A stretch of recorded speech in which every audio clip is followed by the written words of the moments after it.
Bakit kaya ang apat na refereeing ito sinuspinde? Al Francis Chua galit na galit. Eric Castro sobrang disappointed. Maraming fans dismayado. At isa pa, Kevin Alas another big injury, potential career ending. Stay tuned for these stories, mga brad. Al Francis Chua pinatanggal ang mga referee sa recent game nila dahil sa missed foul call. Ultimate cooking show sa Manila Clasico game. Ano nga ba ang nangyari? Big issue ang nangyari sa PBA sa isang tight game between the Barangay Ginebra San Miguel led by Coach Tim Cone at ang Magnolia Hotshots. Nakakuha nga ng panalo ang Magnolia getting a 93-91 victory pagkatapos ng kanilang 26-point comeback from the second quarter. Pero may na-miss call daw, sabi ng Deputy Commissioner na si Eric Castro.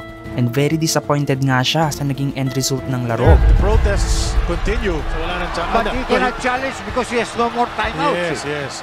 Let's take a look at this play if he was fouled. Dahil dito, suspended ang naging officiating crew sa game ng Ginebra at Magnolia without pay, sad life, at more speculations come up.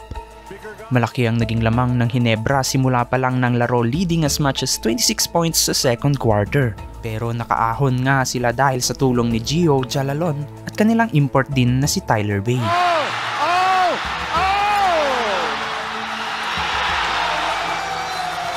Sa last shot, binigyan ng green light ni Tim Cone ang high-flying guard na si Scottie Thompson. Pero kitang-kita naman sa replays na tinamaan siya ni Mark Barroca after contesting his layup.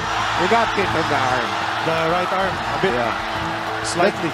Tinali niya pero nahampas yung kamay niya